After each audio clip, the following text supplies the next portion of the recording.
Friends, welcome to Banu's kitchen. ಇವತ್ತು ನಾನು ಬಿಸಿಬೇಳೆ ಬಾತ್ನ ಹೇಗೆ ಮಾಡೋದು ಅಂತ ತೋರಿಸ್ತಾ ಇದ್ದೀನಿ. ಬನ್ನಿ ನೋಡೋಣ. ಈಗ ಒಂದು ಕುಕ್ಕರ್ಗೆ ನಾನು ಅರ್ಧ ಗ್ಲಾಸಷ್ಟು ಅಕ್ಕಿನ ತೊಳೆದು ಹಾಕೋತಾ ಇದ್ದೀನಿ.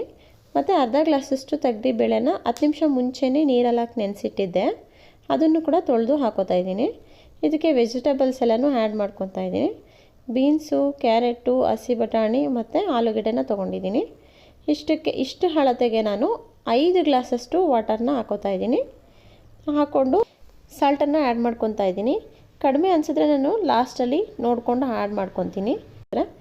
ಇವಾಗ ಮತ್ತು 1 ಟೇಬಲ್ ಸ್ಪೂನಷ್ಟು ತುಪ್ಪ ಹಾಕ್ಕೊಂಡು ನೀಟಾಗಿ ಕಲಿಸ್ಬಿಟ್ಟು ಮುಚ್ಚಳ ಮುಚ್ಚಿಟ್ಟು 2 ವಿಷಲು ಕೂಗಿಸ್ಕೊತೀನಿ ದೊಡ್ಡ ಊರಿನಲ್ಲಿ.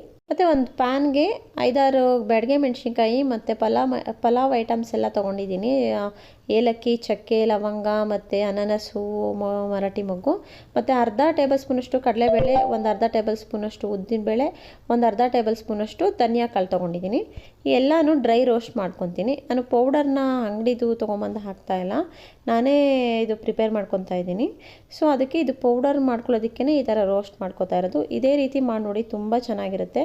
ನೋಡಿ, ಈ ಥರ ಗೋಲ್ಡನ್ ಬ್ರೌನ್ ಬರೋವರೆಗೂ ಸ್ವಲ್ಪ ಲೈಟಾಗಿ ಹುರ್ಕೋಬೇಕು. ಇದನ್ನು ಒಂದು ಮಿಕ್ಸಿ ಜಾರ್ಗೆ ಹಾಕ್ಕೊಂಡು ನುಣ್ಣಗೆ ಗ್ರೈಂಡ್ ಮಾಡಿ ಇಟ್ಕೊತೀನಿ. ನೀರೇನು ಹಾಕಲ್ಲ, ಹಾಗೆ ಡ್ರೈ ಗ್ರೈಂಡ್ ಮಾಡ್ಕೊತಿದ್ದೀನಿ. ಮತ್ತು ಒಂದು ಪ್ಯಾನ್ ಇಟ್ಟು ಅದಕ್ಕೆ ಈರುಳ್ಳಿ, ಸ್ವಲ್ಪ ಸಾಸಿವೆ ಮತ್ತು ಕರಿಬೇವಿನ ಸೊಪ್ಪು ಹಾಕ್ಕೊಂಡು ಸ್ವಲ್ಪ ಲೈಟಾಗಿ ಫ್ರೈ ಮಾಡ್ಕೊತೀನಿ. ಇಲ್ಲಿ ನಾನು ತುಪ್ಪನೇ ಯೂಸ್ ಮಾಡಿದ್ದೀನಿ, ನೀವು ಆಯಿಲ್ ಬೇಕಂದ್ರೂ ಯೂಸ್ ಮಾಡ್ಬೋದು.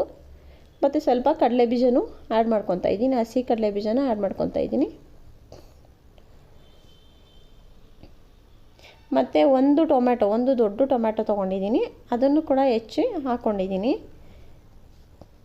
ಈಗ ಇದನ್ನು ಒಂದು ಮೀಡಿಯಮ್ ಫ್ಲೇಮಲ್ಲಿ ಹಾಗೆ ಮುಚ್ಚಿಟ್ಟು 1-2 ನಿಮಿಷ ಬೇಯಿಸ್ಕೊಬೇಕು. ಈಗ ಇದಕ್ಕೆ ನಾನು 1 ಟೇಬಲ್ ಸ್ಪೂನಷ್ಟು ಬೆಲ್ಲದ ಲಿಕ್ವಿಡ್ ಹಾಕ್ಕೊತಾ ಇದ್ದೀನಿ. ನೀವು ಬೆಲ್ಲನ ನಾರ್ಮಲ್ ಕುಟ್ಬಿಟ್ಟು ಕೂಡ ಹಾಕ್ಕೋಬೋದು. ನಾನಿಲ್ಲಿ ಲಿಕ್ವಿಡ್ನ ಯೂಸ್ ಮಾಡಿದ್ದೀನಿ. ಈಗ ಇದೇ ರೀತಿ ಲೈಟಾಗಿ ಫ್ರೈ ಮಾಡ್ಕೋಬೇಕು. ಈಗ ನಾನು ಪೌಡರ್ ಮಾಡಿ ಇಟ್ಕೊಂಡಿದ್ನಲ್ಲ, ಅದನ್ನು 2 ಟೇಬಲ್ ಸ್ಪೂನ್ ಅಷ್ಟನ್ನ ಆ್ಯಡ್ ಮಾಡ್ಕೊತಾ ಇದ್ದೀನಿ. ನಾನು ತೋರಿಸ್ತಾ ಇರೋ ಅಳತೆ ಒಂದು 4 ಜನಕ್ಕೆ ಆಗೋವಷ್ಟು ಮಾಡ್ತಾಯಿದ್ದೀನಿ ನಾನು. ಮತ್ತು ಪೌಡರ್ನ ನಾವೇ ಮಾಡ್ಕೊಳ್ಳೋದ್ರಿಂದ ತುಂಬ ಟೇಸ್ಟ್ ಚೆನ್ನಾಗಿರುತ್ತೆ. ನಾರ್ಮಲಿ ಈಗ ಪಾಕೆಟಲ್ಲಿ ಇರೋದು ತೊಗೊಂಬಂದು ಮಾಡ್ತೀವಲ್ಲ, ಅದಕ್ಕಿಂತ ತುಂಬ ಚೆನ್ನಾಗಿರುತ್ತೆ. ನೋಡಿ, ಇವಾಗ ಇದು ಫುಲ್ಲು ಇಟ್ಟಿದ್ನಲ್ಲ, ಫುಲ್ಲು ಕುಕ್ ಆಗಿದೆ. ನೋಡಿ ಎಷ್ಟು ಚೆನ್ನಾಗಾಗಿದೆ. ಈ ಅಳತೆನ ಹಾಕಿದ್ರೆ ಕರೆಕ್ಟಾಗಿ ಬರುತ್ತೆ ನಿಮಗೆ. ನೋಡಿ, ಇದಕ್ಕೆ ನಾನು ಬೇಯಿಸಿಟ್ಕೊಂಡಿದ್ನಲ್ಲ ಮಸಾಲ ಐಟಮ್ಸ್ ಎಲ್ಲ, ಅದನ್ನು ಹಾಕಿ ಮಿಕ್ಸ್ ಮಾಡ್ಕೊತೀನಿ. ಇಲ್ಲಿ ಸ್ವಲ್ಪ ಗಟ್ಟಿ ಅನಿಸಿದ್ರೂ ನೀವು ಬಿಸಿನೀರು ಆ್ಯಡ್ ಮಾಡಿಕೊಂಡು ಸ್ವಲ್ಪ ಕಲಿಸ್ಕೋಬೋದು, ಚೆನ್ನಾಗಿರುತ್ತೆ. ಮತ್ತು ಟೇಸ್ಟ್ ನೋಡಿಕೊಂಡು ಉಪ್ಪು ಏನು ಬೇಕಾದ್ರೂ ಆ್ಯಡ್ ಮಾಡ್ಕೋಬೋದು. ನೋಡಿ, ತುಂಬ ಚೆನ್ನಾಗಾಗಿದೆ. ನನ್ನ ಚಾನಲ್ಗೆ ಇನ್ನೂ ಸಬ್ಸ್ಕ್ರೈಬ್ ಆಗಿಲ್ಲ ಅಂದರೆ ಸಬ್ಸ್ಕ್ರೈಬ್ ಆಗಿ. Thank you.